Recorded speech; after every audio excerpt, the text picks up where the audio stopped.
ஓம் ஸ்ரீ கனகம்பள்ளி பழனிசாமிகள் சர்க்குருவே சரணம். சுவாமியை கனகம்பட்டியில் ஒரு 15 வருஷம் 20 வருஷத்துக்கு முன்னாடி பார்க்க போயிருந்தோம். அப்போ சாமி நாங்கள் கனகம்பட்டி போனோம்னா பழனிக்கு போய் சாமி கும்பிட்டு கனகம்பட்டி போவோம். அந்த ஆரம்ப காலகட்டத்தில் அப்போ ஒரு முறை சாமி சொன்னாங்க, எங்கள் ஃபேமிலியில் எல்லாருமே அப்படி தான் பழக்கம். அங்கே போகிறாரு, இங்கே வாராரு, இங்கே வாராரு, அங்கே போகிறாரு.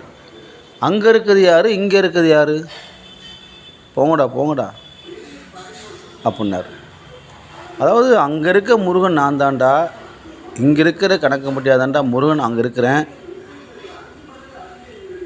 அப்படின்னு சாமி வாயில் சொன்னது, சூட்சமாக முறையில் சொன்னது.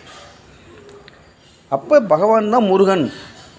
கலியுகத்தில் ரீசெண்டாக அவதாரம் எடுத்து வந்த முருகன் சர்க்குருநாதர் அப்படிங்கிறது தெளிவாயிடுச்சு. அது ரகசியமாக சாமி முருகனாக நேரடியாக வாழ்ந்தார்னா கூட்டம் தாங்காதுங்கிறனால ஒரு விவசாயி போல் மறைமுகமாக சாமி இருந்து காட்சி கொடுத்தார்.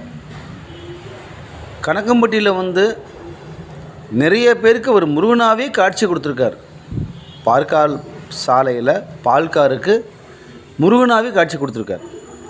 இது பால்காரே சொல்லியிருக்கார், அந்த ஐயா பலமுறை சொல்லியிருக்காங்க. அதே மாதிரி ஒரு ஒரு ஒரு அம்மாவுக்கு முருகனாகவே காட்சி கொடுத்துருக்கார். சாட்சாத் முருகன் நம்ம பகவான் சர்க்குரு, அதில் எந்த ஒரு மாற்றமும் கிடையாது. முருக பக்தரெல்லாம் கனகம்பட்டியாரை கும்பிட்டாலும் முருகனை கும்பிட்றது சமந்தான், முருகனை கும்பிட்டாலும் கனகம்பட்டியாரை கும்பிடுறதுக்கு சமந்தான். என்ன, முருகப்பெருமான் பல லட்சம் ஆண்டுகளுக்கு முன்னாடி பூமிக்கு வந்தார். இதே முருகப்பெருமான் இப்போ ரீசெண்டாக கனகம்பட்டியாராக பழனிக்கு வந்தார். அதனால தான் பார்த்திங்கன்னா இந்த பழனியை சார்ந்தே தான் முருகன் இருக்கார். அவங்க நேரடியாக அவதரிக்கிற நேரங்களில் அந்த பழனியை சார்ந்தே பகவான் பரம்பொருள் அவதரிக்கிறாங்க.